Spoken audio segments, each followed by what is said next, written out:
mal de trucs à expliquer. Bon, déjà, effectivement, j'ai moins été présent les 4 derniers mois parce que déjà, j'ai pris pas mal de taf en pré perso. J'ai commencé un nouveau, j'ai pas commencé un nouveau job parce que je l'avais déjà commencé. Je faisais encore quelques lives. J'ai commencé en avril, mai. Donc forcément assez occupé, plus le Twitter, plus effectivement, je pense que vous l'avez vu dans l'annoncement, j'avais créé entre guillemets toute une communauté à côté avec la newsletter où je repartageais des choses sur des contenus là effectivement un peu premium que je monétisais. Donc forcément ça me prenait beaucoup de temps, donc moins de temps pour faire des lives. Mais j'ai promis que je reviendrai quand même pour en faire au moins quelques fois par mois. Une ou deux fois au moins sur ce Discord à voir. Parce que de toute façon, l'exercice, c'est pas que ça me plaît pas, hein, c'est juste que forcément l'exercice prend du temps et pour le coup ça me plaît. Donc c'est juste que avec le taf, j'ai oublié de refaire et donc c'est sorti de mes habitudes, mais bon, on va essayer de se remettre dedans. Et depuis, en plus, il y a pas mal de choses qui sont passées, que ce soit sur les US, comme on peut voir la charte maintenant, l'Europe, l'euro-dollar, le pétrole, les cryptos. Je pense qu'il y a pas mal de quoi de faire des briefs, notamment aussi la Chine. Donc, on va voir de quoi discuter. Comme d'hab, n'hésitez pas à utiliser le chat. Je vois que certains utilisent le chat de la room. Utilisez directement le canal live chat, ce sera plus simple pour suivre pour moi. Mais comme d'hab, si vous avez des questions ou autres, n'hésitez pas. Par quoi on commence? Comme d'hab, on va commencer déjà par ouvrir mon chat parce que c'est déjà à gueuler. Tiens, d'accord.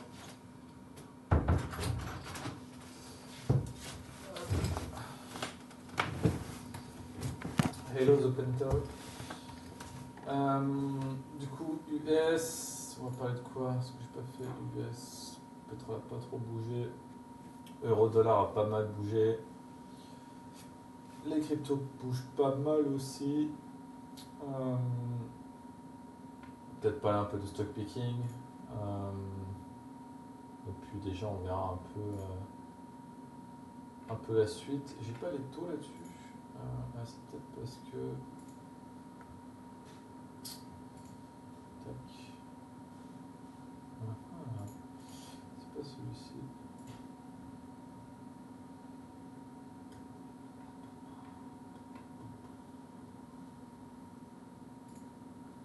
Celui-là, j'avais tout et n'importe quoi. Ouais, bon, c'est celui-ci. Alright, bon, les US, j'ai envie de dire. Ligne droite, hein, ça fait maintenant depuis 3 ou 4 mois qu'on n'a aucun pullback, que ce n'est que des bullish, que des bonnes nouvelles. En tout cas, le marché le prend comme des bonnes nouvelles. Forcément, je pense que vous êtes au courant, Powell a parlé hier, décision de baisser les taux, 0,25%, donc c'était ce qui était pricé, je crois qu'il avait fait un tweet dessus à plus de 96%, donc aucune surprise sur les marchés. Bien entendu, c'était son discours après, où effectivement la fragilité des emplois aux US pousse la Fed à baisser les taux. C'est ce que la narrative, c'est ce qu'on attendait. Ils ont dit qu'ils vont continuer vers ce chemin-là. Donc clairement, le marché va s'attendre. Je suis curieux de savoir. Le prochain meeting, est-ce qu'on price déjà une baisse de taux? Donc prochain meeting, on price déjà à 94%, bon on a le temps, c'est dans 40 jours. On price déjà encore une nouvelle baisse de taux, donc c'est la reprise des baisses de taux. À savoir que, c'est arrêté depuis un moment, cette fan rate, ça n'a pas encore été actualisé, mon intensité. Mais donc on avait fait la pause depuis début. Fin 2024, on avait arrêté de faire la pause parce que l'inflation avait commencé à bottom autour des 2%, des 3%. À l'heure actuelle, d'ailleurs c'est intéressant de regarder ça. À l'heure actuelle, voilà, donc on se rappelait, les 2%, forcément, bon, On a eu une petite déviation, une légère déviation autour des 9%. On allait rechercher après effectivement une réversale vers les 2%. On n'y est pas encore, mais malgré ça, avec une inflation qui, on va dire, qui tend à approcher les 2%, avec un taux d'emploi qui commence à remonter, la Fed s'est contraint. En limite contraint parce qu'effectivement il y a le côté politique qui joue aussi, hein. Trump a beaucoup poussé. Mais US Unemployment qui lui commence justement à reverse. Attendez, il est mon Uber, je vais aller chercher 2 petites minutes.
Good, excusez-moi. Mon micro nous attaque périodiquement.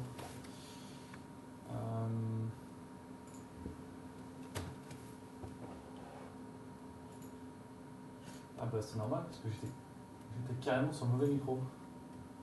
Ça va mieux là? Je devais avoir une voix dégueulasse d'ailleurs.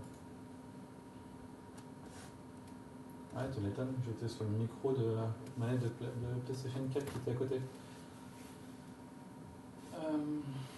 Ok, on était où? Donc effectivement, de toute façon, c'est des trucs qu'on a parlé maintenant depuis plusieurs années. Hein. C'est les cycles économiques qui se retranscrivent aussi du côté avec les chiffres de l'inflation. Forcément, l'économie court. Si celle-ci court beaucoup trop vite, ça génère de l'inflation. Génère de l'inflation, ça force à remonter les taux remontent, l'économie ralentit, le nombre de sans-emploi augmente, parce qu'effectivement, ralentit l'économie, enfin voilà, c'est tout un cycle, l'économie est cyclique. Donc effectivement, la question maintenant, dans quelle partie du cycle on est, qui est de, est-ce que c'est que le début, comme je vous dis, hein, le marché de l'emploi, il y a toujours qu'une chose, soit il est en tendance haussière, soit il est en tendance baissière. Donc pour l'instant, je veux dire, est-ce que c'est le début d'une grosse tendance haussière qui fera qu'on repartira en fait vers typiquement une récession, hein, parce que comme je vous dis, soit c'est l'expansion, soit c'est une récession. Maintenant, les derniers chiffres du PIB sont toujours très bons, on a toujours de la croissance, on a toujours aussi une dépense de l'économie américaine, je veux dire un QE déguisé, hein, donc après c'est un peu le même genre de choses qu'on a en France, qui est de l'impression, un endettement de plus en plus, un déficit de plus en plus grand du côté des US, donc ça permet de financer l'investissement, de financer des emplois, mais à la fin quand même, les fins d'état des lieux, c'est on a un taux d'emploi, de son emploi qui est passé de 3,5 à 4,3. Donc est-ce une simple normalisation, on va rester à ce niveau-là, ou alors, comme la plupart du temps, le début de la fin, qui est un moment où ça génère une récession. Bien sûr, le problème c'est que les cycles économiques ne se ressemblent pas tout le temps, parce qu'en plus, si maintenant on rentre dans un monde qui commence à être sacrément boosté au niveau d'intelligence artificielle, donc il y a des coupures au niveau des dépenses de recrutement, parce que sur des emplois, on va recruter des gens. Maintenant, une simple intelligence artificielle, ou au moins quelqu'un qui génère qui est derrière l'intelligence artificielle, permet de faire le job de plusieurs personnes. Donc effectivement aussi on peut avoir un impact qui fait que un nombre de emplois qui augmente, mais une productivité qui est boostée et forcément de la croissance qui reste boostée. Maintenant, bon, on ne peut pas remplacer tout le monde par de l'IA parce qu'à la fin, plus personne consomme vu qu'ils n'ont plus d'emploi. Et si on ne consomme plus, je veux dire, il n'y a plus intérêt de créer, il n'y a plus intérêt de fabriquer les choses, quoi. Je veux dire, si tout le monde y a de l'IA, personne ne va se mettre à acheter des iPhones parce que personne n'aura l'argent pour acheter des iPhones. Donc c'est un peu ce dilemme. Maintenant, voilà, effectivement, j'ai envie de dire, c'est pas le moment où tu as envie de rentrer à 100% sur les US ou dire qu'importe sur une économie, parce qu'on semble quand même que on est plus proche d'un fin de cycle que d'un début de cycle, hein. Le début de cycle, on le voit bien, le début de cycle, c'est toujours un moment où le nombre de sans emploi commence à chuter fortement. C'est plus maintenant, pour moi, on aura justement ce gros dump. Néanmoins, je ne suis pas en train d'essayer de prophétiser une récession.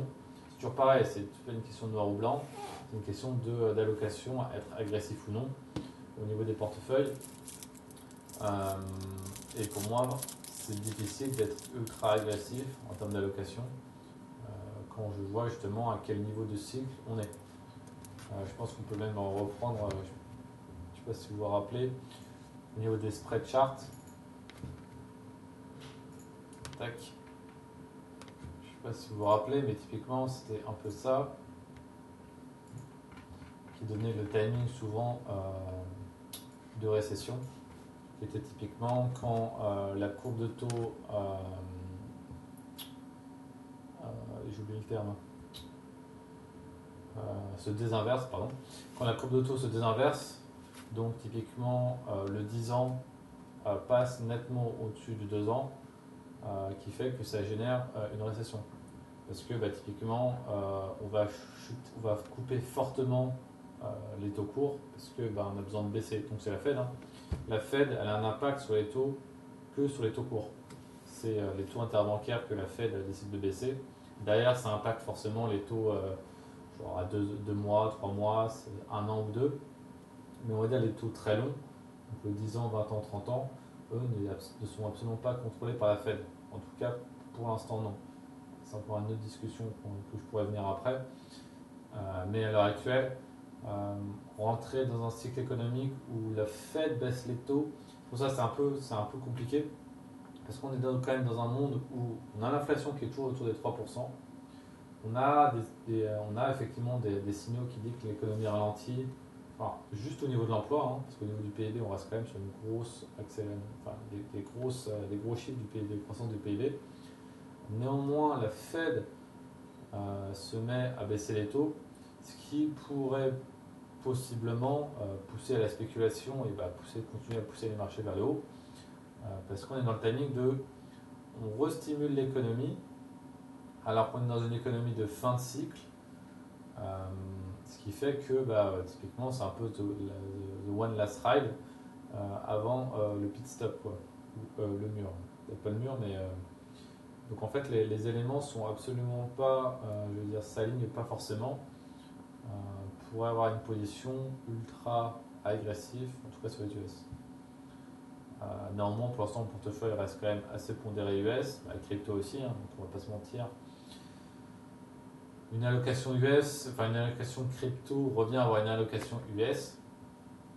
Donc pour l'instant, j'ai pas coupé cette position-là, donc on en reparlera sur les cryptos. Mais ça me fait penser un peu justement cette coupure de baisse de taux à une dernière stimulation de l'économie pour vraiment la pousser à bout, avec un Trump en plus au pouvoir. Donc ça, on pourra le parler après avec je ne sais pas si vous avez vu Intel et Nvidia qui sont des partenariats. mais ça paraît un peu justement de foncer, d'accélérer en fait avec le train dans le cycle, dans le fin du cycle économique pour espérer justement y échapper, notamment par des accélérations au niveau technologique, au niveau de l'IA qui pourraient justement faire des gains de productivité monstrueux, mais à la fin, c'est pas en créant des gains de productivité monstrueux, en faisant monter les marchés ad vitam aeternam, qu'on pourrait stimuler la croissance, notamment sur les ménages les plus faibles. Petit truc sympa sur l'IA, non, c'est sûr qu'il y a des principes, ou en tout cas une grosse partie de l'IA qui à l'heure actuelle n'a pas d'impact de production direct, en tout cas sur la consommation. Pour moi, elle reste quand même extrêmement forte sur des synergies entre entreprises, sur les data, mais derrière, effectivement, le return n'est pas dingue. Maintenant, effectivement, ça pourrait juste être un peu comme l'an 2000, hein. Donc une bulle Internet. Néanmoins, c'est pas non plus ma vision, vu comment je l'utilise et vu les possibilités qu'il y a. En tout cas, je la considère pas comme telle. Mais pour finir sur cette chose, c'est effectivement, on commence potentiellement à ralentir. Le chiffre d'inflation reste quand même assez haut, mais vu que l'emploi se dégrade, on a envie de donner un coup de boost à l'économie. On rebaisse les taux, on restimule l'économie. Après, il n'y a toujours pas d'expansion. Powell a parlé qu'ils veulent toujours continuer à vendre les obligations qu'ils ont. Ils nettoient leur balance sheet, chose qu'ils avaient racheté pendant le Covid. Je te rappelle, pendant le Covid, on a fait du quantitative easing. Donc la Fed a acheté massivement des obligations américaines à long terme. Et celles-ci, maintenant, commencent à continuer à les vendre depuis la hausse des taux en 2023. La Fed continue de vendre. Et donc là, à l'heure actuelle, elle a précisé qu'elle va elle a précisé qu'elle va continuer à les vendre à un rythme moins fort, mais elle va continuer. Et donc typiquement, on a ce combo-là du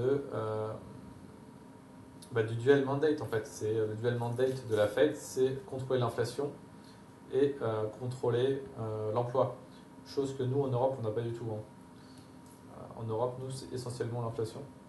Mais donc du coup, c'est un dual mandate qui est opposable parce que en contrôlant l'inflation, c'est compliqué de sauver, si tu sauves l'économie de l'inflation, compliqué de la sauver du marché de l'emploi, enfin sauver le marché de l'emploi. Donc là, ils sont en train de potentiellement choisir de sauver le marché de l'emploi que de sauver le marché de l'inflation. Et donc, ils sont prêts à avoir un impact plus fort sur l'inflation, ils sont prêts à envoyer l'inflation vers le haut pour sauver le marché de l'emploi. Ce qui fait que forcément, tu as envie d'être positionné sur des actifs financiers quand tu sais que la Fed préfère sauver le marché de l'emploi et détruire ta monnaie, parce que l'inflation, c'est de la destruction de valeur monétaire. Donc, autant ne pas en avoir et être sur des actifs comme l'or, comme le BTC, comme la tech, de l'equities, quoi. Donc, situation assez compliquée. Forcément, c'est un peu inédit, je pense, pour tout le monde. Donc pour moi, on reste quand même sur une fin de cycle. Maintenant, cette fin de cycle, elle peut durer longtemps. Surtout si les États-Unis continuent de courir un déficit monstrueux, comme la France continue de courir un déficit monstrueux. J'ai envie de dire, on ne va pas se mettre en face du train. Ils mettent full charbon dans le train pour le faire avancer, en cramant des billets. On va pas se mettre devant en mode ah non les gars vous n'avez pas le droit, c'est risqué et on va se faire écraser, quoi. Donc pour l'instant j'ai envie de dire on continue de suivre la vague. Maintenant il y a un moment où effectivement on ne peut pas s'endetter ad vitam aeternam. Donc ça c'est toujours la grande question. Salut Aurélien et salut Default. Donc voilà un peu pour ça. Donc effectivement on rentre dans le timing où le marché, si on se rappelle, C'est le timing un peu sur les spread charts où le marché avait souvent, on va dire, montré des signes où il se mettait à casser, quoi. Maintenant, on est dans un monde où à l'heure actuelle, on n'avait pas de quantitative easing, enfin en 2008 ou 2001, enfin en 2000-2008, on ne courait pas des déficits aussi monstrueux qu'on peut en avoir à l'heure actuelle. Donc ça peut stimuler l'économie forcément parce que tu dévalues ta monnaie. Forcément derrière, tes actifs financiers montent. Sachant que quand même une grosse partie de l'économie américaine, donc j'ai envie de dire la classe moyenne et la classe riche, équivaut à plus de 75% de la consommation des ménages, il me semble, alors qu'ils ils doivent être 30% de la population. Et forcément, cette partie de la population ont un pouvoir d'achat extrêmement corrélé au marché financier. Donc c'est un peu le système capitaliste pur. C'est les marchés financiers montent parce que les entreprises se font de plus en plus d'argent. Et elles se font de plus en plus d'argent parce que les ménages ont de plus en plus d'argent grâce au marché financier. Donc ça c'est vraiment le système libéral. Maintenant, il y a forcément un moment où si on écrase totalement à coup d'inflation la classe populaire, elle représente quand même une grosse partie de la consommation. Il y a un moment où ça va grincer des dents, quoi. Et le bast.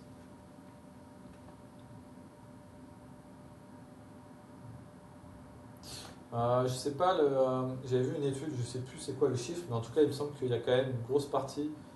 En fait, c'est absolument. C'est Pareto, quoi. C'est 20% de la population américaine équivaut à 80% des dépenses de la consommation américaine, tu vois. Donc, effectivement, en fait, c'est forcément. Même si elles équivaut à 80% de la population, si vraiment ça tire la gueule sur les 20 derniers pourcents, il y a moyen que ça puisse justement pousser les marchés vers la baisse. Et dès qu'il y a une baisse qui est enclenchée, qui baisse assez durable sur les marchés financiers, on pourrait imaginer que les 20% qui consommaient pour 80, même eux se mettent à dépenser beaucoup moins. Donc, j'ai plus les stats en tête. Vous pouvez regarder, vous pouvez checker. Mais c'est clairement du Pareto, hein. C'est 20% qui consomment pour 80, quoi. Donc compliqué. Donc, mais c'est un beau système dans le sens où c'est l'Ouroboros, quoi. Les marchés montent, ils ont plus d'argent, ils peuvent dépenser plus, donc les marchés montent, quoi. Le système est sympa à partir du moment où tu es en capacité justement de pouvoir investir et faire partie de cette classe sociale, quoi. Donc voilà. Que dire de plus?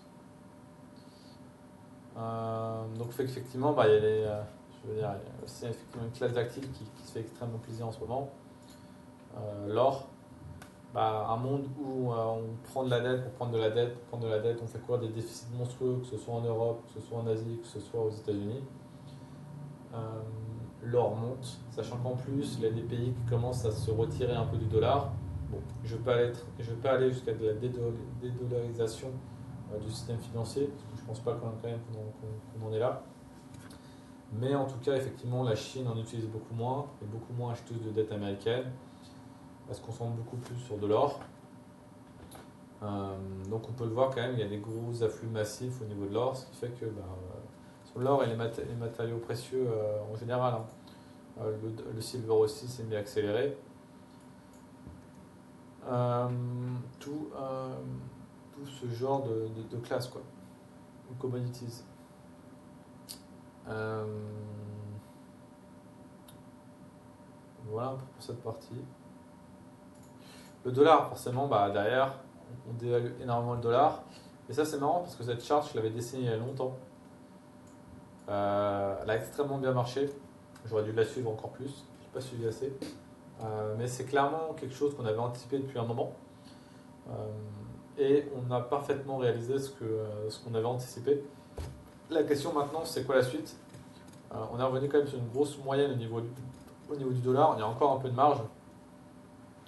Mais ce qui fait que ça nous cantonne à un euro-dollar, je crois, autour des 1,20. Il n'y a pas beaucoup d'historique. C'est le mauvais broker.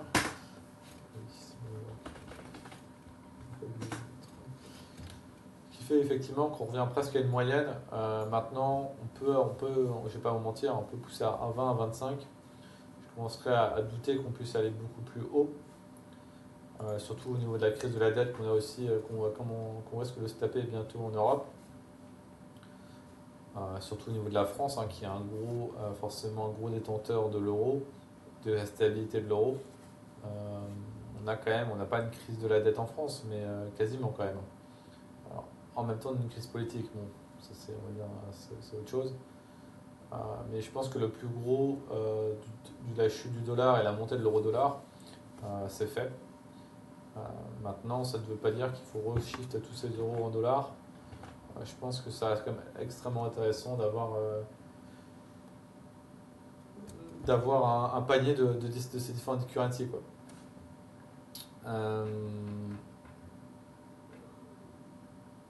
Voilà, je suis en train de regarder qu'est-ce qu'on peut parler d'autre. Je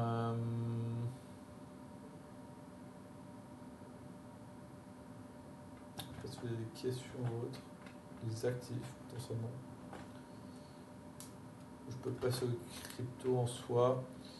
Je peux parler vite fait un peu de stock picking. Stock picking, bon, je suis extrêmement content des achats que j'ai pu faire à l'époque sur Robinhood. Je pense que c'est ma plus belle perf sur les marchés financiers traditionnels. Un des plus grands gagnants de la nouvelle politique de Trump et l'expansion de tout ce qui va être tokenisation des assets. Donc ça, c'est un titre que j'ai acheté énormément autour de 9, 10 et j'ai acheté à 16 avant l'élection. Et c'est un Palantir-like. Maintenant, à ce niveau de valorisation, ils vont bientôt sortir toutes leurs applications au niveau bancaire, donc carte de crédit, compte de dépenses et tout. Donc je pense qu'il y a un très bon futur. Maintenant, à ce prix-là, c'est absolument plus rentable pour moi. Enfin, rentable, je veux dire, dans le sens de vous faire rentrer. Parce que ça reste quand même extrêmement haut et extrêmement corrélé. On est quand même sur un broker, Robinhood c'est un broker. Dans un monde où, je sais pas, aux États-Unis, demain on fait un moins 30, moins 40% sur un an ou deux, le chiffre d'affaires de Robinhood va se faire déchirer. Donc il ne faudra pas s'étonner faudra pas hésiter en tout cas.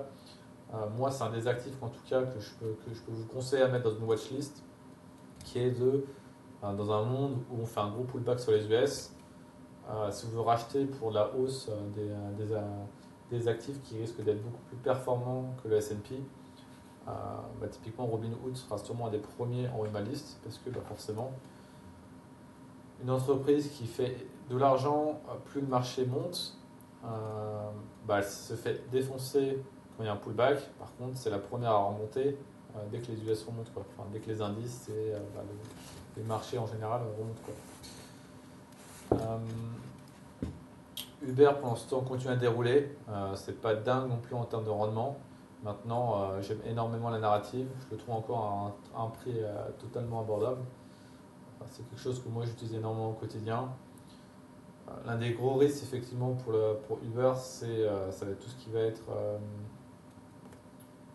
sortir d'un système il y a des chauffeurs, on prend une commission sur le chauffeur, et le chauffeur il touche une partie du revenu, un monde où effectivement il n'y a plus de chauffeurs, il n'y a plus des voitures autonomes, donc on y viendra, peut-être pas en Europe tout de suite, mais de plus en plus une partie des transports se feront avec des Google Cars, enfin les Waymo, avec des Tesla possiblement. Enfin, il y aura tous les acteurs, les constructeurs qui seront justement sur cet axe-là. Mais là où Uber n'aura plus de chauffeurs, il reste quand même la force de Uber, c'est pas sa capacité à avoir une gamme de chauffeurs sur sa plateforme et de faire du transport. C'est le cas pour l'instant. Mais son vrai moat, on va dire son vrai avantage, c'est de matcher l'offre et la demande. Donc il y a une demande énorme pour les transports qui sont sur Uber. À la fin, tu les matches, l'offre, c'est forcément les conducteurs. Donc ça, une fois qu'il n'y aura plus de conducteurs parce que tout sera automatisé, on aura juste, je sais pas, 40, 50, 60 entreprises qui ont des voitures autonomes, qui vont mettre à disposition leurs voitures autonomes sur le réseau Uber. et Uber sera en capacité d'ailleurs de matcher les conducteurs ensemble.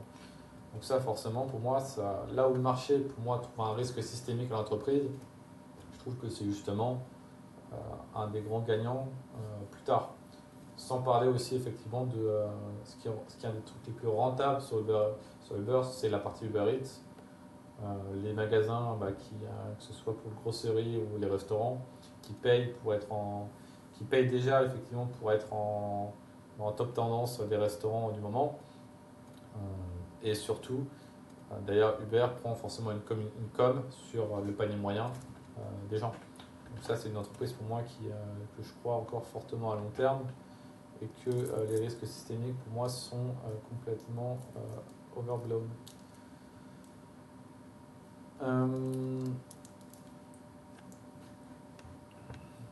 Voilà, je sais pas trop de trucs à dire.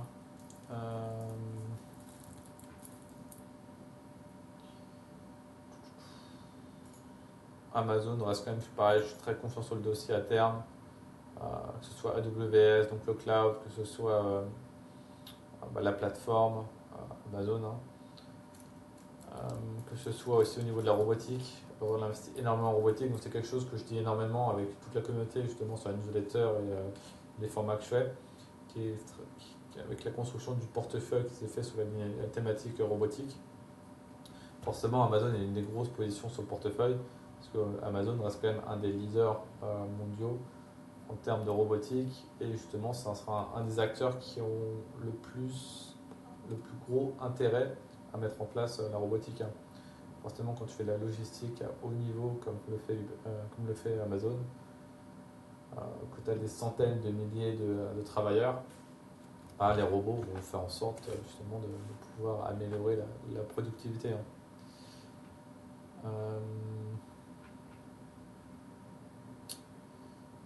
Voilà, je sais pas si vous avez des questions. Salut, ça va? Ouais.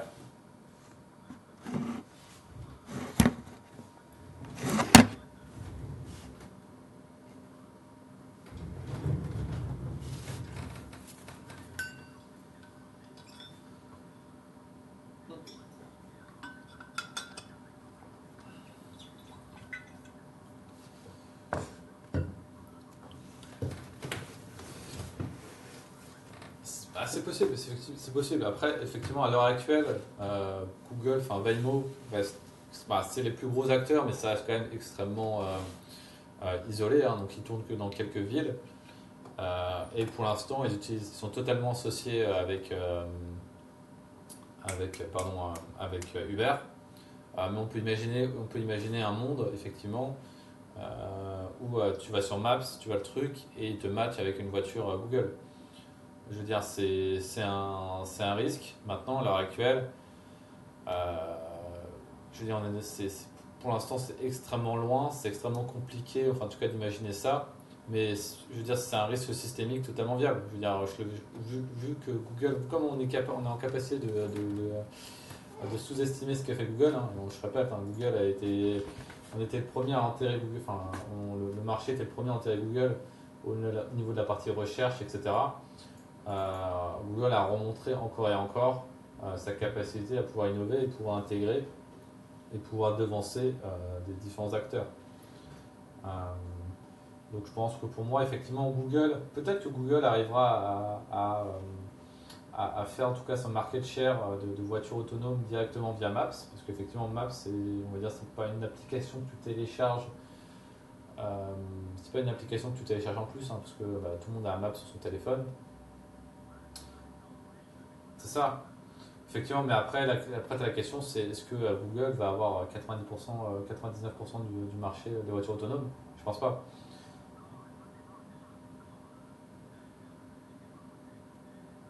Bien sûr, mais c'est tout à fait un risque possible. Après, moi j'y pense sur tout ce qui va être au niveau des restaurants.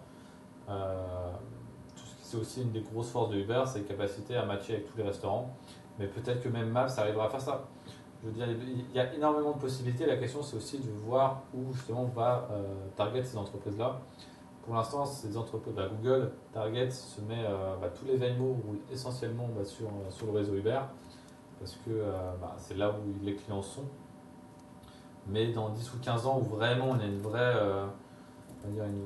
commercialisation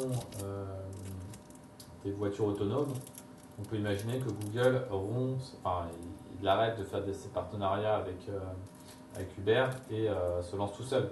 Comme Tesla peut le faire à l'heure actuelle. Tesla, euh, même si ça roule pas, je sais pas s'il y a encore des Tesla full autonomes qui roulent à l'heure actuelle, mais eux ne veulent absolument pas être en partenariat avec Uber.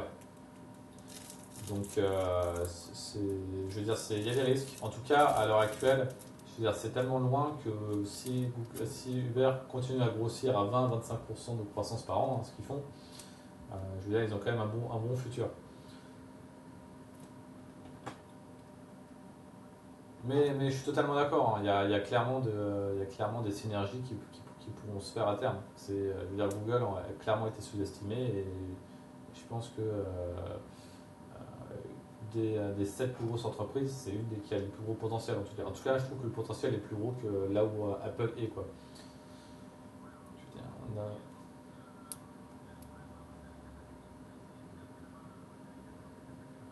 non, c'est Tesla qui veut pas. C'est Elon. Parce que ils veulent pas déjà aussi, je crois que tout ce qui est données des transports, etc., ils veulent pas que Uber y ait accès. Et en plus, ils veulent pas se faire bouffer une com par Uber, hein. Ils veulent 100% contrôle je veux dire, du réseau.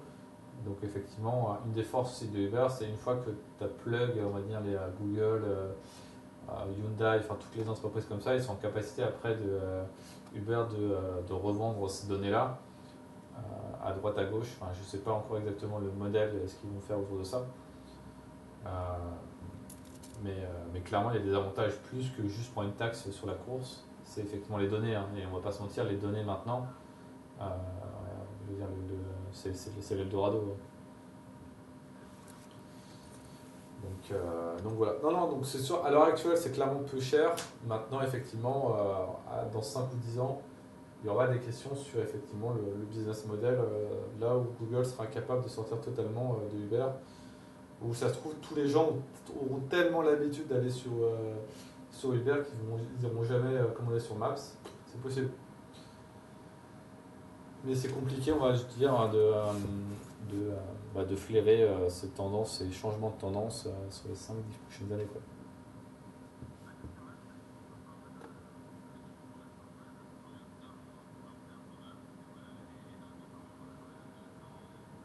Non, non, mais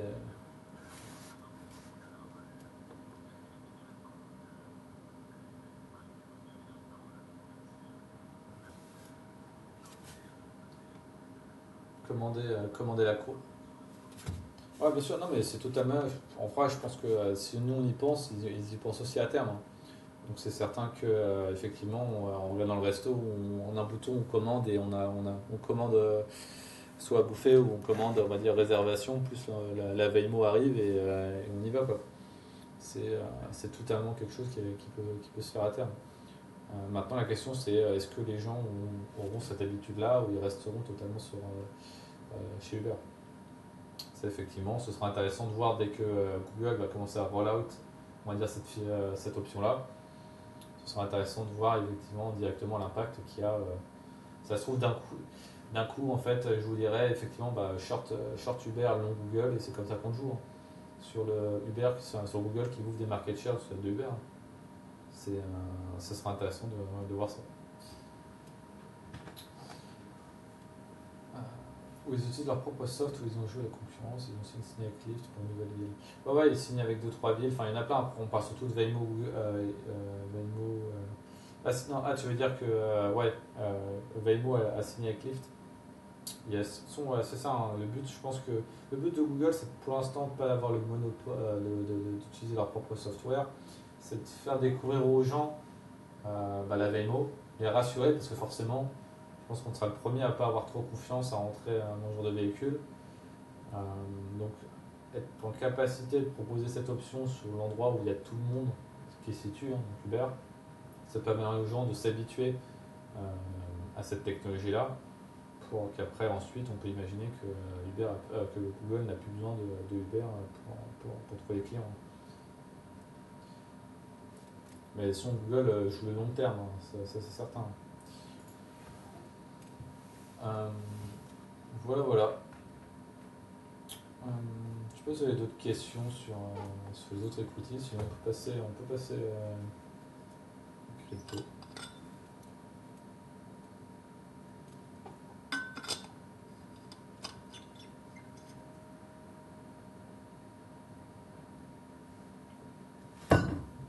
Ah oui, tu m'avais dit, est-ce qu'on peut regarder les fonds on parlait des fonds euros. Je sais pas dans quoi tu veux parler, Nash, en fonds euros. J'ai pas.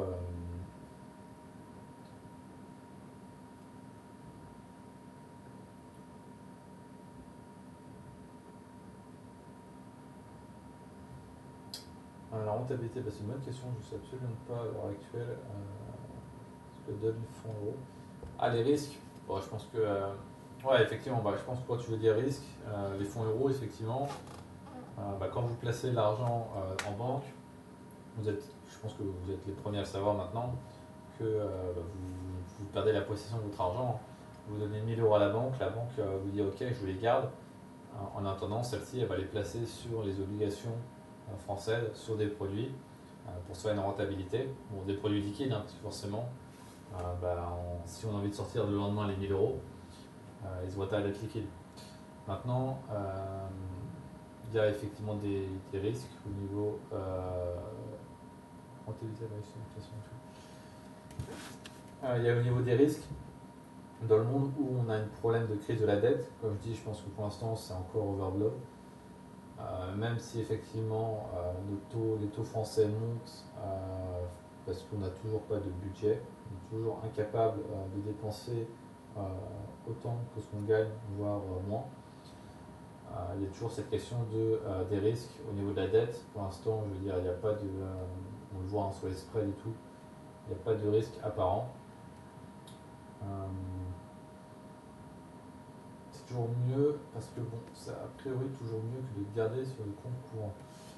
Oui, c'est certain. Après, effectivement, les taux quota d'assurance, on va dire sur les fintech, je ne sais pas, vous avez votre argent au Crédit Agricole, les livrets A ont forcément des taux d'intérêt plus bas que, je sais pas, des fintech comme Revolut. Je sais pas, je ne saurais même pas te dire Revolut, on a combien. Mais j'imagine, là où la banque se prend un spread entre combien tu gagnes normalement et combien ils te donnent, ils se prennent toujours une marge. Donc les comptes courants ont effectivement une rentabilité beaucoup plus faible, que ce soit sur des livrets, que ce soit sur des comptes courants, on va dire, de fintech comme Revolut, comme je sais pas, M26, qui ont des rentabilités, des taux beaucoup plus hauts. Maintenant, pour moi, il n'y a aucun risque au niveau financier. Je veux dire, le jour où on va commencer à réquisitionner de l'argent qui est en banque, pour ne pas payer les gens, je pense qu'on sera les premiers, on sera le premier pays à foutre le feu partout, quoi. Après, néanmoins, ça reste pour ça aussi qu'on est une grosse partie je pense qu'une grosse partie d'entre vous, une grosse partie investie. Donc il y a forcément, le risque zéro n'existe pas. Et effectivement, pour contrôler ce risque zéro, vous avez des actifs, que ce soit des crypto-monnaies, que ce soit des actions. Maintenant, effectivement, tout ce qui va être assurance vie, il y a des. Ça, si j'ai vu aussi pareil, donc je l'ai vu avec mes parents, c'est les assurances vie de type classique sont des très mauvais produits d'épargne parce qu'ils ont des frais complètement monstrueux. Donc ça c'est pareil, je vous conseille justement de bouger vos assurances vie, que ce soit, je sais pas si vous avez chez LCL, BNP, Crédit Agricole, c'est des assurances vie où déjà le fonds euro est extrêmement faible par rapport à d'autres assurances vie, mais en plus les frais sont absolument monstrueux. Donc passer sur des fintech, des courtiers d'assurance, hein. Vous êtes directement en relation avec les courtiers en assurance, hein. Vous ne passez pas par une banque. Donc genre tiens, c'est Nanopips, c'est vraiment on retrouve les Avengers de l'époque, quoi. Donc effectivement, je ne sais pas en tête, là j'ai l'XCA. Moi je crois, il me semble que j'avais écrit, je ne sais pas si j'avais écrit, il me semble que j'avais écrit une newsletter. Je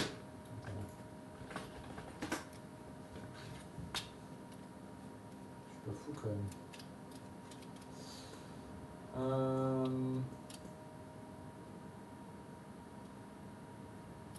Ouais, j'avais écrit un article dessus, effectivement, je suis en train de refaire le truc.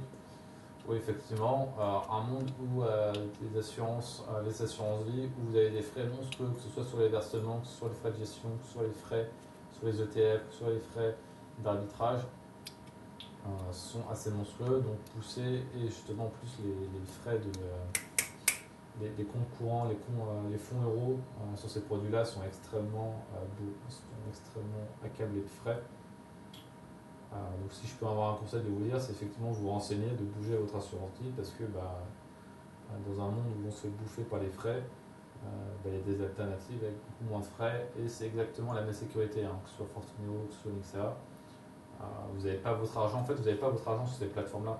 C'est l'interface pour accéder à l'argent, mais en soi votre argent est toujours chez les assureurs, donc les mêmes assureurs que vous avez dans les banques traditionnelles.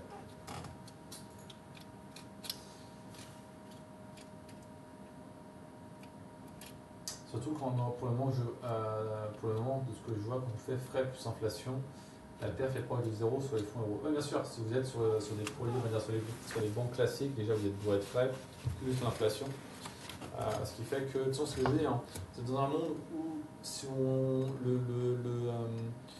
on arrête de dire que l'inflation c'est 2%, parce que là normalement, ce qu'avait dit la Fed la dernière fois, le mandat des 2%, donc c'était quelque chose qui a été instauré depuis maintenant des décennies. Mais la Fed avait dit à quelques rendez-vous qu'il fallait potentiellement réévaluer ces 2%-là, donc c'est on va dire le seuil plafond, et être on va dire beaucoup plus moins tatillon on va dire sur ces 2%-là. Et donc dans un monde où on passe de 2% is the new norm à 3% is the new norm, donc pour l'instant on est autour des 3%, et 3% à 2%, on va dire c'est juste 1% d'écart, mais c'est 50% d'inflation en plus. Et surtout, sur 15 ou 20 ans, je veux dire là sur 15 ou 20 ans, là j'ai la différence entre 0 et 1%. Vous imaginez bien que c'est la différence entre quelqu'un qui a 800 000 ou qui a 1 million ou 1 million 1. Et donc c'est pareil pour votre argent. Donc si vous êtes incapable justement de générer des rendements supérieurs à frais plus inflation, vous perdez de l'argent. Maintenant, ça ne veut pas dire qu'il ne faut absolument pas avoir de fonds euros et qu'il faut être full investi. Je pense que c'est toujours bien d'avoir une partie cash parce que déjà, vous avez toujours besoin de... ça vous le faites avant souvent d'investir, d'avoir une partie cash au cas où que, à tout moment vous avez des soucis. Mais en plus, quand vous investissez, c'est toujours intéressant d'avoir une partie cash parce que vous êtes en capacité de racheter les DES. Et pour l'instant, vu qu'on enchaîne les ATH, c'est plus intéressant d'avoir une petite partie cash. J'ai jamais été contre d'avoir 5, 10, 15% max, on va dire, en cash de côté pour être en capacité de racheter des BS. Au contraire. Donc, s'il y a bien quelque chose que je peux vous dire. Attends, on a écrit directement dans la live room. Ah oui, Pips. Ah, mais là, tu me parles dans la live room comme tout le monde me parle dans le chat, live chat. C'est pas très rose au niveau des fonds français. Par la fin, les multiples dispositifs avec les taux, c'est un peu touchy par rapport aux gains de défiscalisation. Et après, une question. By the way, tu es toujours dans la finance d'un point de vue pro? Ouais, bien sûr, pour l'instant, je travaille chez Amundi. Donc, je pense qu'on ne peut pas faire plus finance en France chez Amundi. Mais voilà. Les 10-15%, tu serais plus fonds euros ou obligations? Après, les fonds euros sont en obligation, mais après, ça va dépendre ça va dépendre, on va dire, de vos moyens de placer l'argent. Parce que typiquement, si vous avez votre argent sur le PEA, ça va être compliqué d'avoir des obligations. Néanmoins, si vous êtes sur un CTO, là, c'est potentiellement plus intéressant d'avoir des obligations françaises pour éviter des problèmes de change, mais à maturité très courte. 2, 3, 4 mois. Ça peut être intéressant, il y a des rendements intéressants. Je pense aussi à, je sais pas, j'avais des produits que j'avais choisis pour mes parents à l'époque, des fonds obligataires, merde, on va réfléchir comment ils s'appelaient. Des fonds obligataires à taux, obligations courtes, moyen terme, qui sont eux assez intéressants. Parce que là, vous avez 2-3%, enfin 2% de fonds euros. Là, ça permet d'avoir des 3,5, 4, voire 4,5 en fonction de comment les taux bougent, pour cent de rendement. Je sais que j'avais ça, chercheur.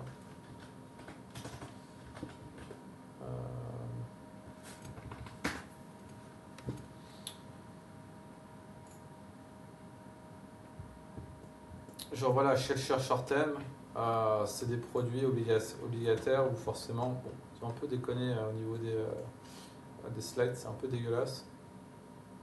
Mais voilà, vous avez des taux de rendement de 2,5. Je veux dire, si les taux d'inflation pètent des records, vous êtes complètement protégé parce que vous êtes sur des obligations court terme, même si les taux remontent. Parce que normalement, quand les taux montent, vous perdez de l'argent. C'est mathématique, hein, la valorisation de votre obligation baisse si les taux montent. Donc avoir des taux très courts, ça permet justement d'avoir la sensibilité, en fait, c'est ce qu'on appelle la sensibilité de taux de crédit.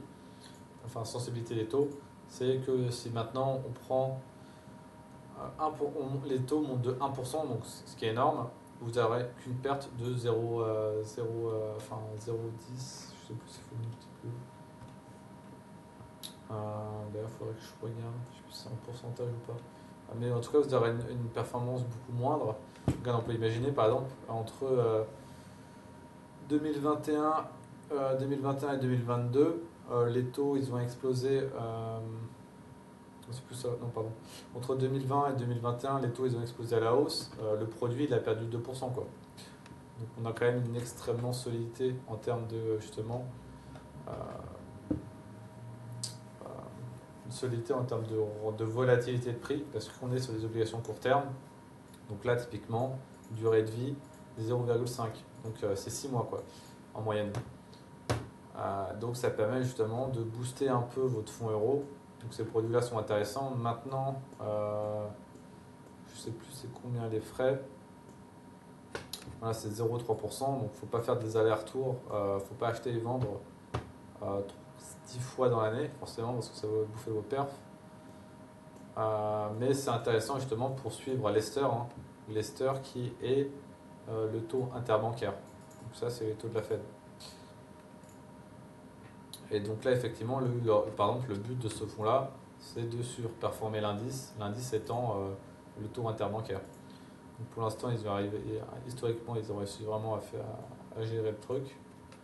Donc ça, c'est le genre de produit que j'ai pu mettre par exemple en assurance vie, justement pour avoir justement cette poche liquidité. S'il y a des soucis comme ça, je les mets du côté de mes parents, comme ça ils seront intéressants, ils sont censés être intéressants.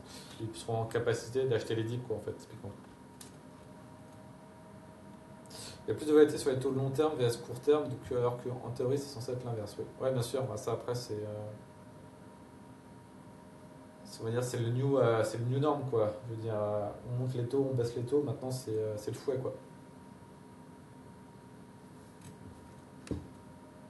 Ouais.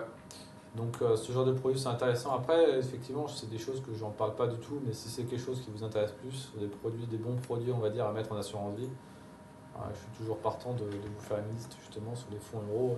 Ça peut être intéressant quoi. Est-ce qu'un jour on pourra faire du crédit en direct via la Fed sans banque? Non, je pense pas. Non. Non, parce que là en fait, ça voudrait dire que. Enfin, oui et non. Je dis ça, c'est faux en fait. C'est que maintenant avec les CBDC, en fait, c'est ce qui va arriver. Je veux dire, une capacité de la Fed, enfin pour l'instant la Fed, c'est pas encore sûr qu'ils vont le faire, mais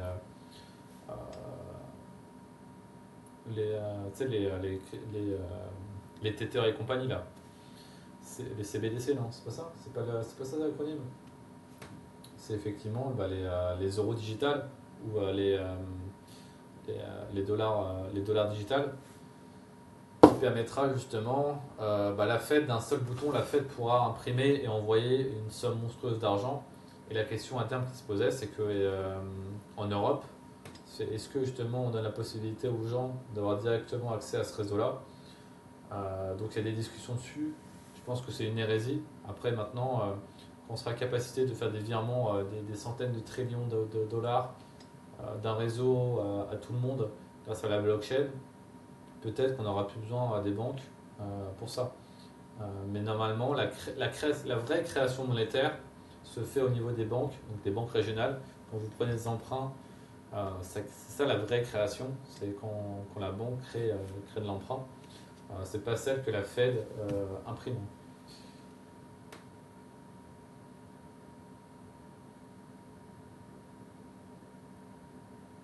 Non, c'est pas Tether, c'est effectivement c'est les monnaies purement, c'est la monnaie créée par les banques centrales. C'est ce qu'ils souhaitent faire à terme.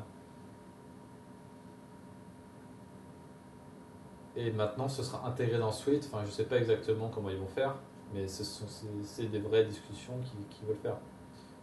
Mais à la fin, effectivement, pour le commun des mortels, in fine, le commun des mortels, que ce soit que ce soit du CBDC ou de l'argent créé par ta banque, j'ai envie de dire, ils s'en foutent un peu.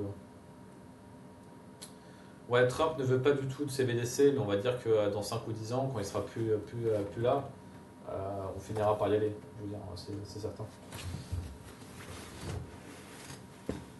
En Europe, on y va à fond. Je veux dire, l'Europe,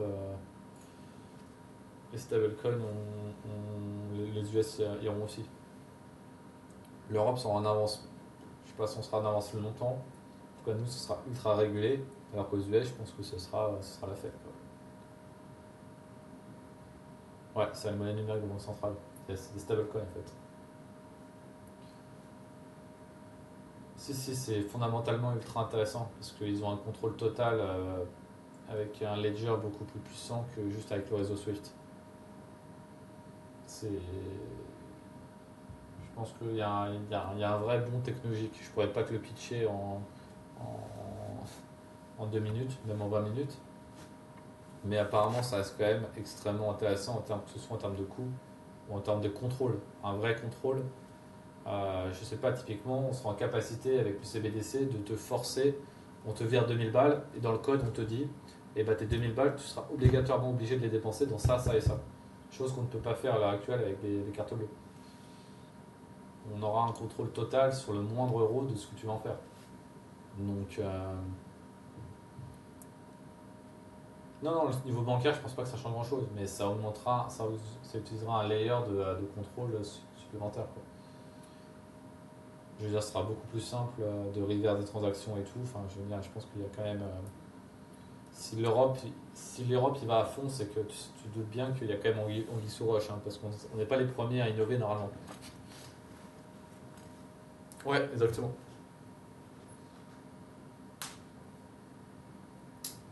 Et la paperasse, on va pas se mentir, ça le casse les couilles.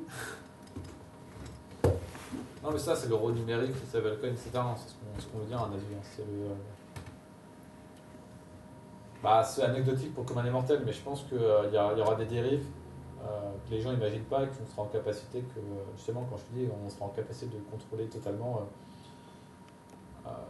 dans quoi tu dépenses. On va dire, c'est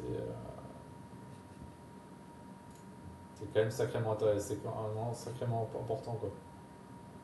Bah non, c'est pas le cas. Je veux dire, si je sais pas, on te vire de l'argent, tu reçois des aides de l'État, ouais, des trucs, tu as 300 euros pour faire ça. En soi, 300 euros, tu peux claquer en tout et n'importe quoi. On pourra taper après, on pourra regarder au niveau de la paperasse, ah bah vous n'avez pas dépensé votre argent pour la bonne chose, vous n'avez pas le droit. Mais la réalité, c'est que là, on pourra carrément. Oui, oui, c'est tracé. Mais à la moindre mesure, on pourra t'empêcher totalement, tu vois. C'est différent, quoi. Parce que des fois, tu pourras toujours sortir de l'argent en cash et payer d'autres trucs, etc. Là, vraiment, le truc sera tracé de A à Z, quoi. Voilà, quand tu utilises ta CAF pour faire des abonnements OF, bah, effectivement, l'État sera en capacité de dire non, frérot, t'as pas le droit.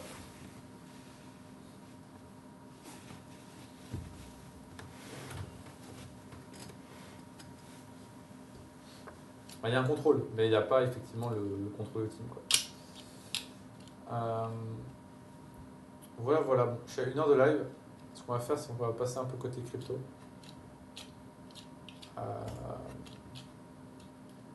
et, euh, et let's go.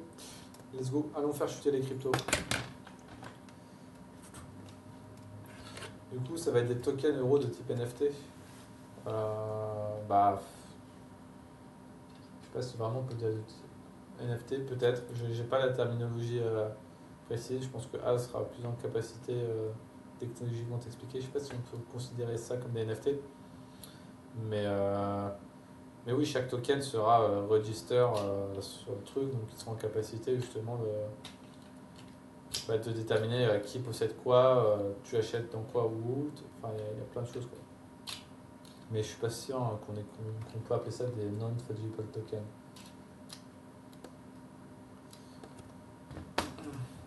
Mais je pense pas que ça change grandement les choses, en tout cas pour nous, à part démocratiser la technologie.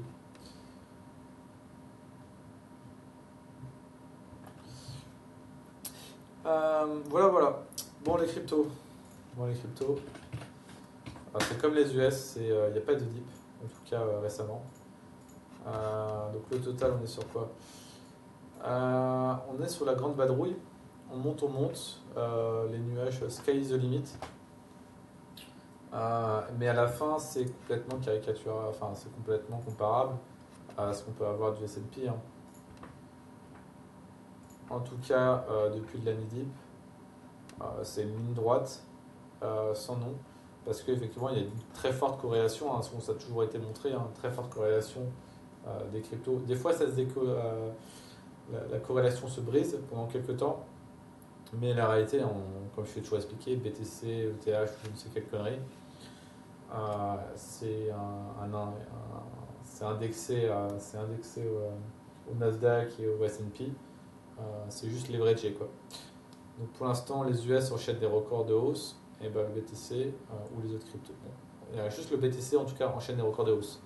Effectivement, il y a le sujet de la dominance qui fait que des shitcoins comme Avax ou autres, bon, Avax on pourra en reparler parce qu'effectivement il y a un beau mouvement à l'heure actuelle, mais ils ne sont absolument pas eux à la TH, quoi. Aussi, il y a tout un délire de dilution monétaire. Donc, par exemple, typiquement Avax, le vrai Avax, ce serait ça. C'est pareil, c'est pas non plus giga sexy. Mais clairement, dans un monde où le BTC enchaîne les ATH, il n'y a pas beaucoup de cryptos, à part enfin, dans un monde où le BTC enchaîne des ATH, ouais, il n'y a pas beaucoup de cryptos qui enchaînent aussi des ATH, à part effectivement Ethereum. Je crois qu'il y en a fait un très brièvement. Il me semble que Solana ne l'a pas fait. Non, Solana n'en a pas fait. Mais effectivement, il y a le BNB effectivement. C'est vrai qu'en plus j'en ai en plus, donc je suis mauvaise langue. Le BNB a fait de très bonnes perfs, mais je crois que j'en ai discuté un moment, j'en ai discuté avec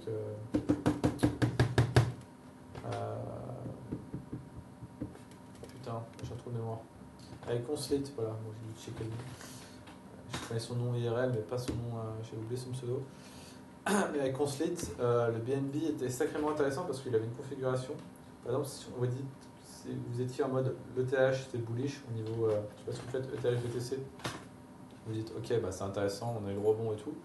Donc on a potentiellement encore une marge de hausse possible sur l'ETH Ethereum. Donc c'est mieux d'être investi sur l'ETH. Et si on regarde même le BNB ETH, il était dans une zone assez sympa. Et moi, ça m'a poussé à faire justement un arbitrage un peu de mes ETH vers le BNB. Donc pour l'instant, ça se passe bien. À voir justement si ça déroule. Ça retourne au moins au 3, voire 3,5. C'est quelque chose que je vise. Parce que le BNB, je crois que pareil en BTC, il est un peu, peut-être pas à la ramasse. Il est solide, hein, c'est un des coins les plus solides du marché. Il ne fait pas des chutes comme Solana ou comme ETH peut faire.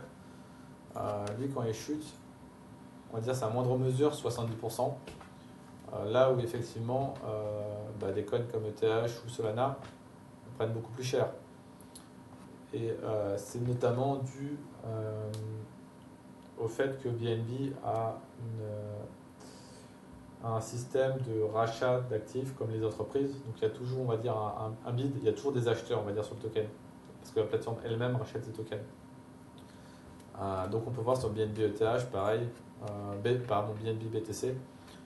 Le setup est extrêmement intéressant, hein, surtout si on arrive à passer les 0,01. On pourrait dire retourner au 0,015, voire potentiellement 0,20.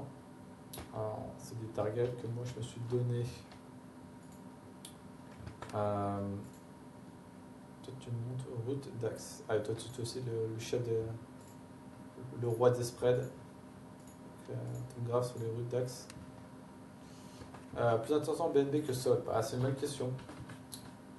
Si on fait, je pense pas qu'il y a un spread sharp pour BNB SOL. Non. Je vais faire un peu de maths.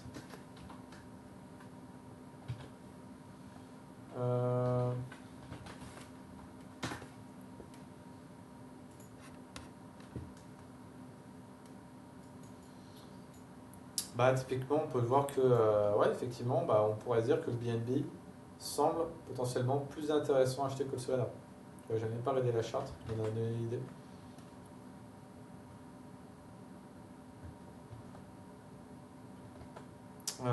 Ça repart aux US. Le Ruth DAX. C'est marrant que le Russell quand même surperforme le DAX.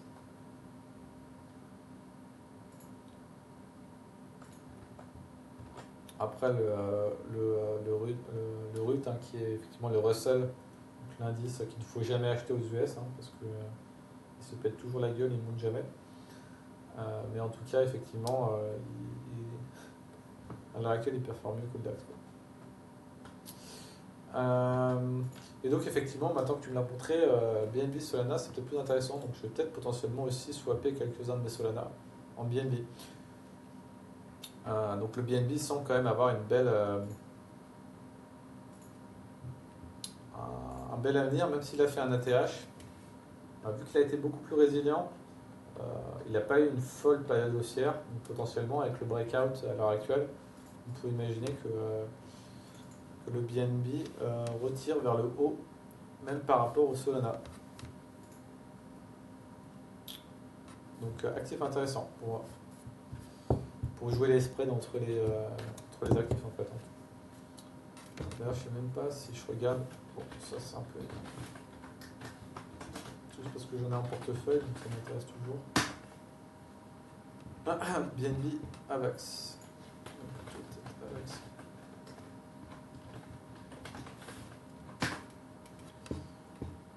Voilà, bon ça c'est moins une bonne gueule parce que forcément ça fait des plus bas. Mais effectivement le AVAX c'est beau. Et sous-pondéré, sous-performé de fou par rapport au BNB. Donc ça, on veut dire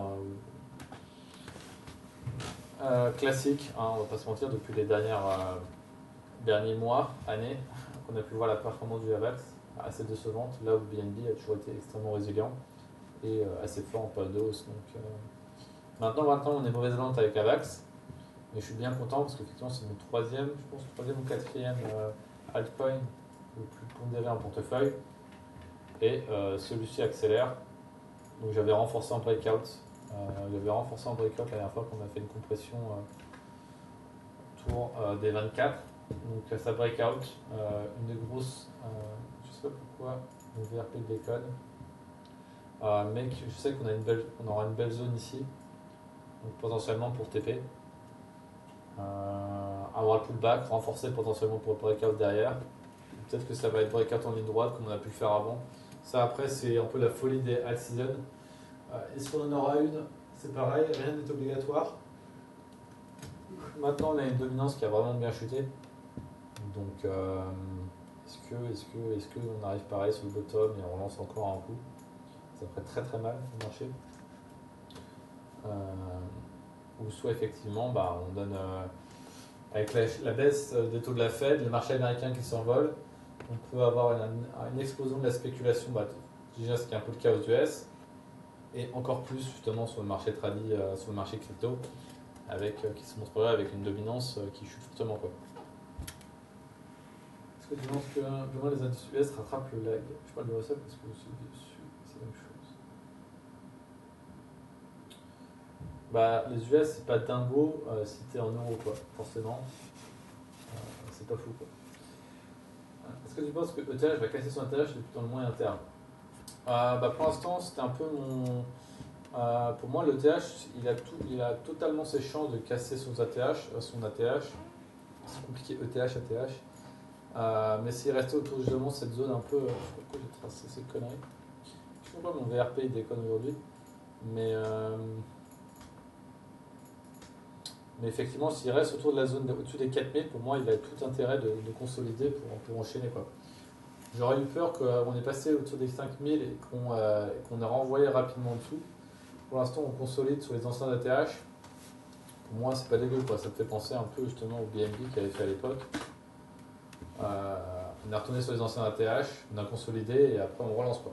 Mais ça peut prendre un peu de temps. Donc effectivement, à court terme, compliqué à voir. Moyen terme, je pense, oui. Mais je pense qu'il y aura une rotation, parce que le TH est assez en avance par rapport aux autres. Je pense que la rotation sur les actifs, comme Avax, comme les autres, vont se faire sentir. J'ai acheté des conneries aussi, j'ai acheté du WIF un peu à l'époque. J'avais acheté un peu de WIF, j'ai acheté un peu de PP, donc c'est pour vous dire, à tout moment ça se trouve c'est pour moins 50%, parce que quand j'en ai, souvent ça se passe pas très bien. Mais ça c'est de la haute finance, hein. C'est pas le genre de choses que Nano fait. Mais, euh, mais effectivement un rattrapage avec les Others en fait, hein. Quand on regarde Others, eux ils sont pas du tout à la TH, alors qu'effectivement des actifs comme le Total 2. Typiquement, le Total 2, je crois que voilà, le Total 2, on est un peu dans le même setup au niveau des ATH. Et la question, c'est est-ce qu'on accélère ou on consolide encore là, un peu avant d'accélérer. Mais potentiellement, ATH, après, sky is the limit, hein. Je vous conseille, hein, les Vegas aussi, ça marche très bien, hein, pour acheter les pullbacks, notamment sur les gros indices comme Total 2, Total 1, etc. Non, mais je sais que t'es un peu final de pips, mais t'inquiète, je m'approche de ton forage aussi, hein. Ça commence à sortir la canne. Déjà que je m'appelle bien Tanker le Boomer sur ce Discord, c'est pour une raison. Non, je crois que je vais retirer le Boomer, mais je connais des gens qui font des choses beaucoup plus, on va dire, folkloriques. Euh,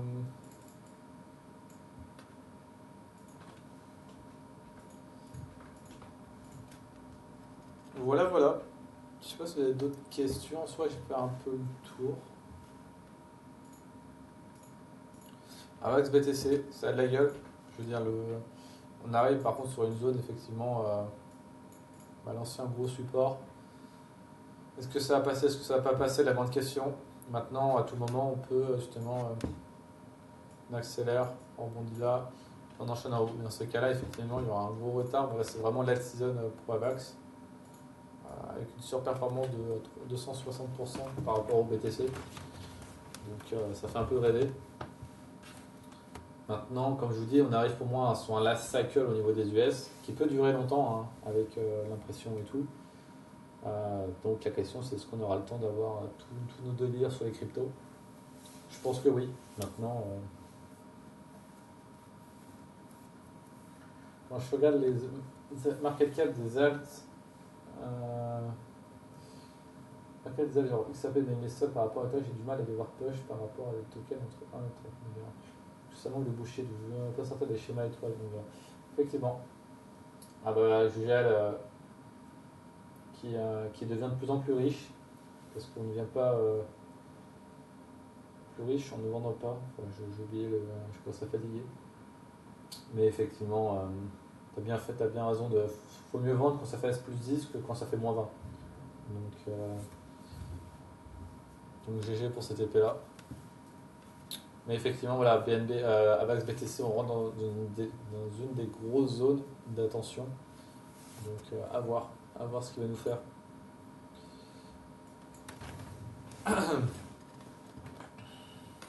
J'ai pas fait Atom. C'est vrai, peut-être qu'il y a des gens qui sont sur Atom. Je me verrais mal de ne pas vous faire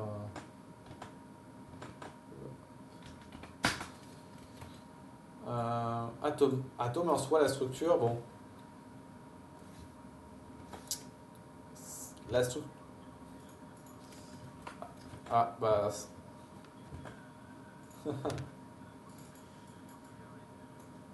Ah, c'est vrai que là, c'est un oscillogramme.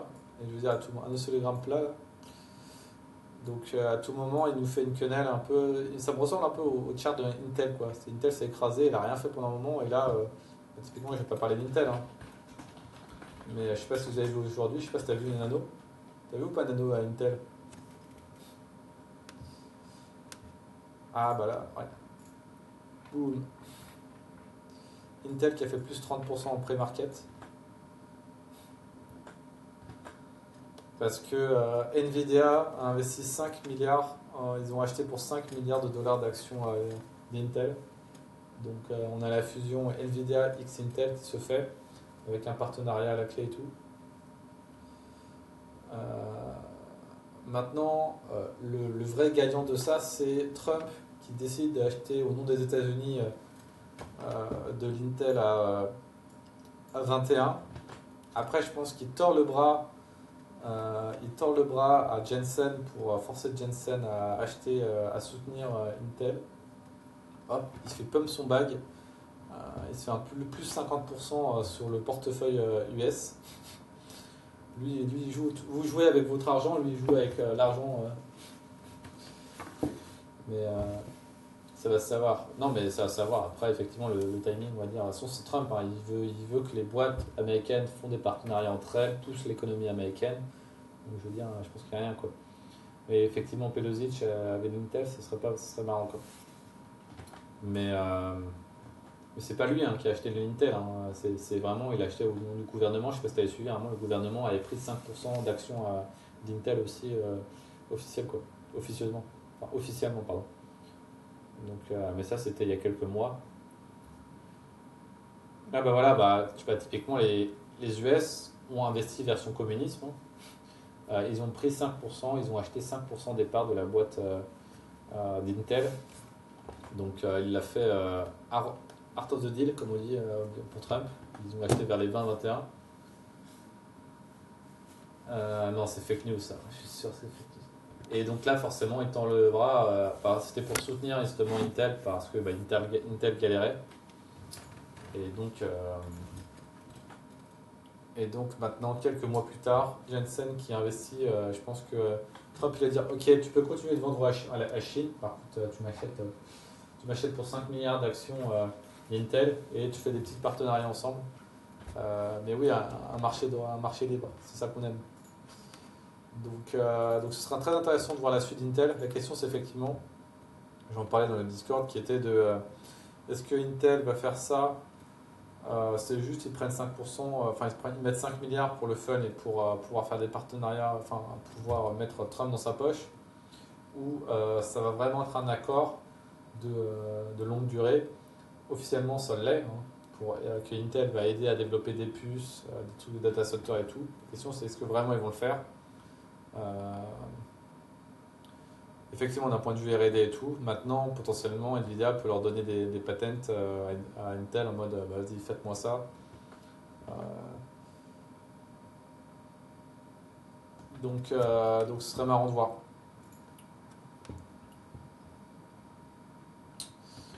Voilà. Je sais pas si vous avez d'autres questions au niveau.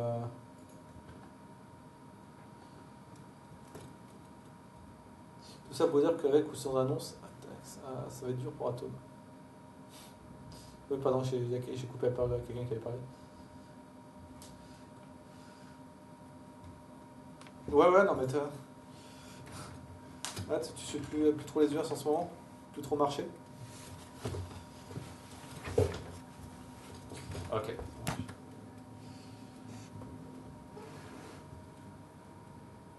Ça marche. On en reparlera si tu veux. Ouais, toujours intéressant, hein, Ouais, c'était l'occasion. Ouais, c'est un peu l'intérêt. C'est l'intérêt. Mais oui, Art of the Deal, on achète pour son compte et après on force la boîte à s'acheter entre elles. Ça, il n'y a que Trump pour faire des choses comme ça. Ouais. Ah, c'est du capitalisme contrôlé, hein.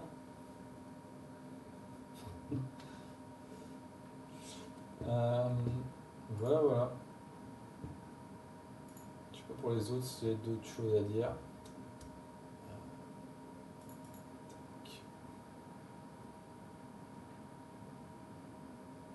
crois qu'il y a SML du coup qui a pump. Peut-être plus belle, bon, je sais pas pourquoi, mais ils sont excités aussi. Ah bah, les gens se forcent à acheter entre eux, donc bah, plus 7%.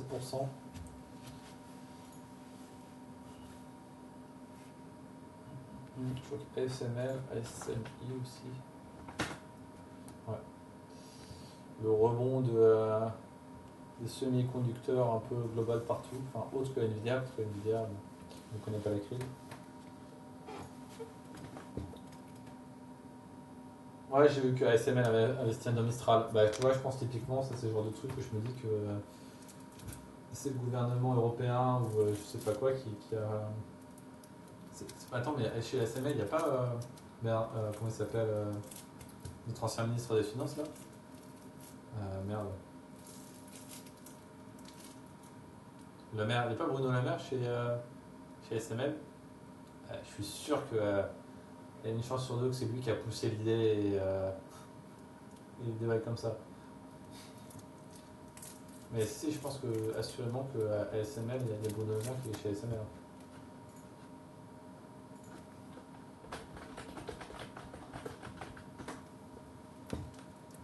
Voilà, 2024, Bruno Le Maire est cher en tant que consultant auprès du conseil d'administration de SML. Mais je te jure que c'est sûr qu'il a conseillé pour acheter des parts chez Mistral.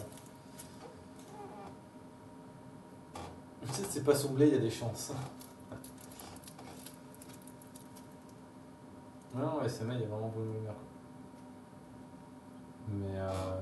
Mais oui, l'achat Mistral, je comprends pas trop. Bon, je pense qu'à part pour soutenir, on va dire, la tech européenne, slash française, c'est une bonne chose. Maintenant, je pense qu'effectivement, ils se disent que s'ils créent un chat GPT souverain, enfin des trucs IA souverains, ils préfèrent que ce soit quand même européen et pas que ce soit de l'autre côté de l'Atlantique. Donc ils veulent absolument pousser les boîtes à investir dedans. Dans le sens où, bah vas-y, ASML t'investis dedans et on accepte que tu vendes je ne sais quoi, ou tu as moins de taxes ou des bails comme ça, quoi. Après, je me dis, autant être le premier à céder et à acheter des parts de l'entreprise, comme ça au moins après tu as les autres qui suivent et poussent ton capital que tu avais investi à la base, quoi. Donc c'est sûr que le cloud souverain européen, bon, je vais dire, l'IA souverain américain, européen, on n'a pas grand chose, quoi.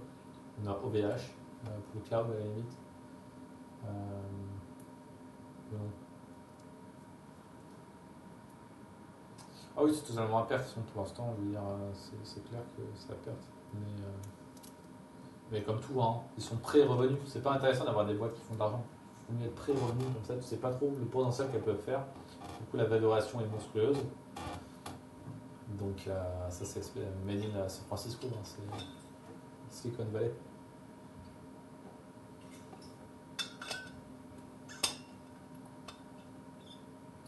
Je sais plus c'est quelle série que je regardais, c'était ça. Il faut surtout pas dire qu'il faut surtout pas faire d'argent. Faire de l'argent, on peut te coller une étiquette, un multiple. Si tu n'avais pas d'argent, on peut pas te coller un multiple. Donc,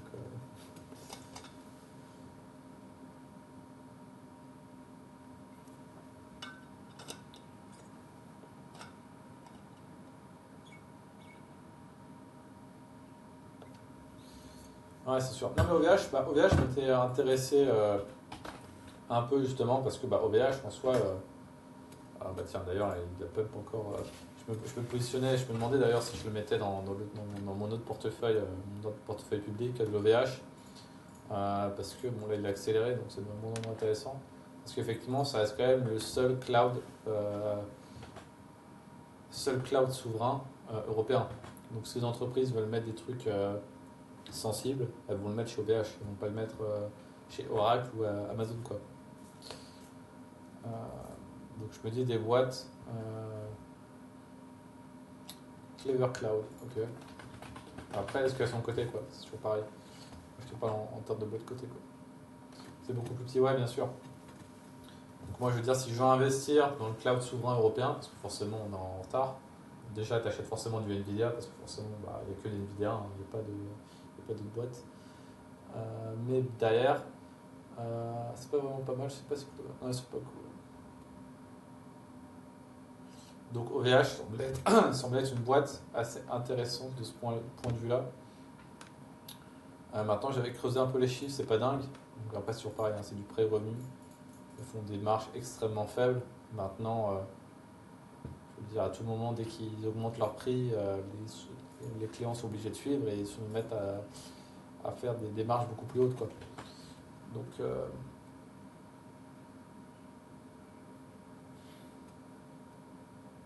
ouais, bien sûr, je pense que toutes les boîtes machin classiques utilisent des clouds américains.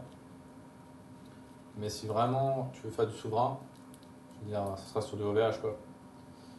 Donc,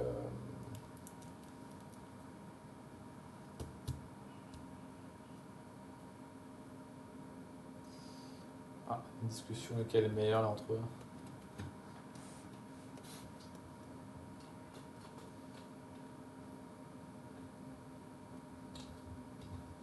Ouais, il y a ça aussi, c'est effectivement le problème, c'est qu'investir sur une boîte française, euh, ouais.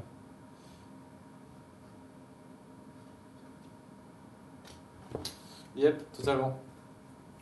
Donc intéressant. J'ai commencé à creuser en surface, j'ai pas aimé de fou. Mais il y a moyen d'une narrative effectivement où OVH s'en sort très bien, quoi. On peut voir, hein, à chaque résultat, elle se fait arracher. Enfin, c'est vraiment le genre de boîte qui est catalysée vraiment par les résultats, quoi.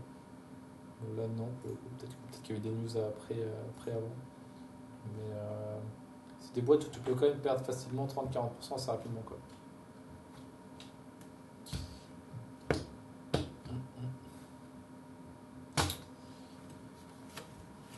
Voilà, voilà. Ouais, ouais, clairement, il faut pas le grand compte. C'est clair. Euh, Bon, plus trop de questions. Je peux tirer. Je vois les gens t'écoutent peu à peu. Donc, tirer la révérence. Se dire que je referai un live d'ici la fin de l'année, je pense. Fin de l'année. Waouh! Ah bah voilà, fin de l'année, trop tard. Fin du mois. Et pour voir ce qui se passe, si ça bouge pas mal. Euh, mais n'hésitez pas à aller regarder toujours du côté de la newsletter aussi, hein, que je publie. Bon, il y a une partie qui sont souvent payantes, mais il y a aussi des parties gratuites. Donc n'hésitez pas.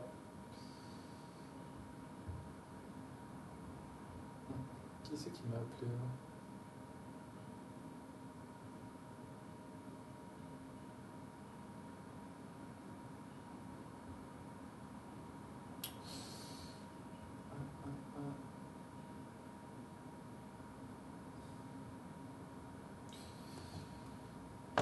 Tu es devenu un influenceur à plein temps? Bah quasiment, hein. Non, c'est donc clairement pas à plein temps parce que là, je travaille encore. Donc, mais peut-être plus tard, plus tard. J'espère qu'à la fin du mois, bah, vu que là j'ai commencé à acheter du WIF et du PP Coin, peut-être qu'à la fin du mois c'est du Fartcoin et là dans ces cas-là, vendez tout, hein. Je veux dire, ça c'est certain.